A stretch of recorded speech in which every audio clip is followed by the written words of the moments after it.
அனைவருக்கும் வணக்கம். இந்த வீடியோவில் நம்ம பார்க்க போகிறது ஜென்ரல் நாலேஜில் இருக்கிற இம்பார்ட்டன்ட் கொஸ்டின் தான். இது 4வது வீடியோ. இதுக்கு முன்னாடி 3 வீடியோ போட்டிருக்கோம். அதை பார்க்காதவங்க நம்ம சேனலோட பிளேலிஸ்ட்டில் போய் பார்த்துருங்க.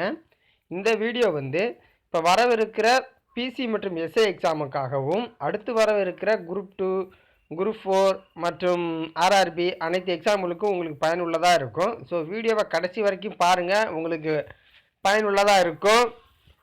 நம்ம சேனலில் இது வரைக்கும் நீங்கள் சப்ஸ்கிரைப் பண்ணலை அப்படின்னா சப்ஸ்கிரைப் பட்டனை கிளிக் பண்ணிங்க. அப்படி பக்கத்தில் இருக்க பெல் ஐக்கானையும் கிளிக் பண்ணிங்க அப்படின்னா நம்ம போடுற வீடியோலாம் உங்களுக்கு உடனுக்குடன் தெரிய வரும்.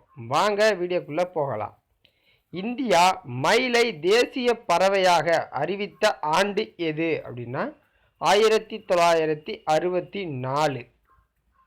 பன்றியின் கழிவுகளில் இருந்து மின்சாரம் தயார் செய்ய போகும் நாடு எது அப்படின்னா தாய்லாந்து. இந்திய மக்களின் முக்கிய உணவுப் பொருள் எது அப்படின்னா அரிசி. விவசாய உற்பத்தியில் முன்னணியில் நிற்கும் மாநிலம் எது அப்படின்னா பஞ்சாப். உலகில் உள்ள இயற்கை பிரிவுகள் எத்தனை அப்படின்னா 9 பிரிவுகள். சூரியனின் வயது 500 கோடி ஆண்டுகள். பிரமிடுகளின் பிறப்பிடம் அப்படின்னா எகிப்து. வாக்காளர் அடையாள அட்டை எந்த மாநிலத்தில் அறிமுகப்படுத்தப்பட்டது அப்படின்னா ஹரியானா. மனித உடலில் மிகப்பெரிய சுரப்பி எது அப்படின்னா ஈரல். மலேசியாவின் கரன்சி எது அப்படின்னா ரிங்கிட். காந்த கேடயமாக எந்த இரும்பு பயன்படுகிறது அப்படின்னா தேனிரும்பு. கர்ணனுடன் தொடர்புடைய ஆபரணம் எது அப்படின்னா கவச குண்டலம். இந்தியாவில் மக்கள் தொகை அதிகமாக உள்ள மாநிலம் உத்தரப்பிரதேசம். புரதச்சத்துக்கள் எதனால் உற்பத்தி ஆகிறது அப்படின்னா அமினோ அமிலத்தால். பாலை பதப்படுத்தும் முறையை கண்டுபிடித்தவர் யாருன்னா லூயி பாஸ்டர். ராஜஸ்தானின் பழைய சரித்திர கால பெயர் என்ன அப்படின்னா குந்தவ நாடு. உலகத்தில் மிகப்பெரிய வைரம் எது அப்படின்னா குலினியன். மயில்களின் சரணாலயம் எது அப்படின்னா விராலி மலை. 2004 ஒலிம்பிக் போட்டியில் எந்த நாட்டில் நடைபெற்றதுன்னா ஏதன்ஸ். கோபாலகிருஷ்ண கோகலேயின் இயற்பெயர் கோபாலன்.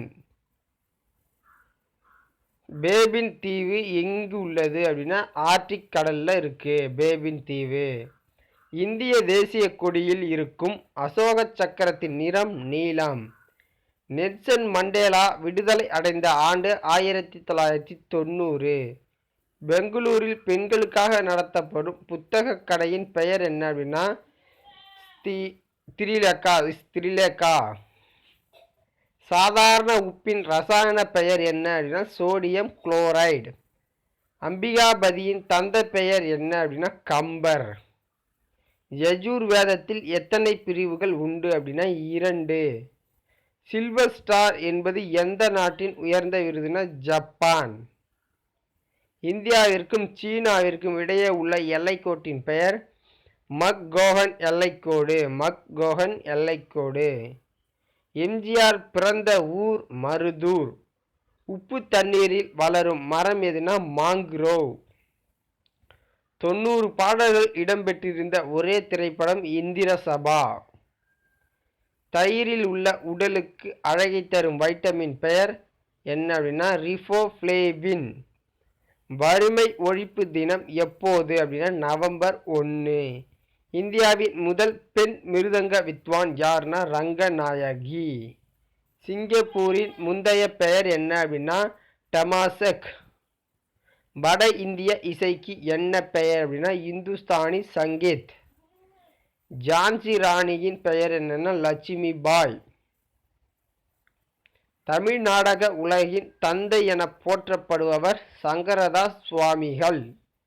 ஒளி சுழற்சி மாற்றியம் எதுனா மென்டலிக் அமிலம். இந்தியாவின் முதல் பெண் கிரிக்கெட் நடுவர் யார் அப்படின்னா அஞ்சலி. உழவனின் நண்பன் என்று அழைக்கப்படுவது மண்புழு. மலரின் எந்த பகுதி விதையாகிறதுனா சூல் பகுதி. பிறந்தது முதல் இறப்பது வரை தூங்காத பிராணி எதுனா எறும்பு. மிகச்சிறிய இதயம் கொண்ட பிராணி சிங்கம். ராமகுண்டம் அணுமின் நிலையம் எந்த மாநிலத்தில் உள்ளதுன்னா ஆந்திரா. மிக வெப்பமுள்ள நட்சத்திர நிறம் என்ன அப்படின்னா நீலம். அலுமினியத்தை கண்டறிந்தவர் யாருன்னா ஹோலர். கால்நடை உற்பத்தியில் முதலிடம் வகிக்கும் நாடு இந்தியா. தைராய்டு நோய்களை குணப்படுத்தும் உலோகம் எதுனா டெலூரியம். சுத்தமான காரட் தங்கத்தை எப்படி குறிப்பிடுவார்கள் அப்படின்னா கேரட். பழத்தின் இனிப்பிலிருந்து பெறப்படும் சர்க்கரை நோய் மோனோசேக்ரைட். பெருநாட்டின் நாணயம் இண்டி. இரும்பை போல் காந்த சக்தி மிகுந்த உலோகம் நிக்கல். எந்த பறவைக்கு சிறகு இல்லை அப்படின்னா கிவி பறவை. பாரதியார் எந்த ஊரில் இறந்தார் அப்படின்னா சென்னை. தக்காளியில் எத்தனை சதவீதம் நீர் உள்ளது அப்படின்னா 95%. எரித்திரிய நாட்டின் தலைநகர் அன்மரா. பால்டிக் கடலின் ஆழம் என்ன அப்படின்னா 180 அடி. இமயமலையின் உயரம் என்ன அப்படின்னா 8 கிலோமீட்டர். பஞ்சராட்சரம் என்பது என்ன அப்படின்னா நமச்சிவாய. பிரம்ம சமாஜத்தை நிறுவியவர் யார் அப்படின்னா ராஜாராம் மோகன் ராய்.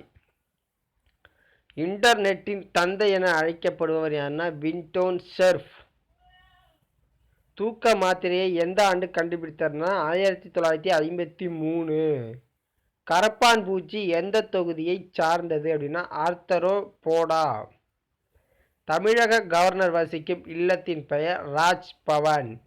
ஸோ இந்த வீடியோவை நீங்கள் கடைசி வரைக்கும் பார்த்துருந்தீங்க அப்படின்னா ரொம்ப நன்றி.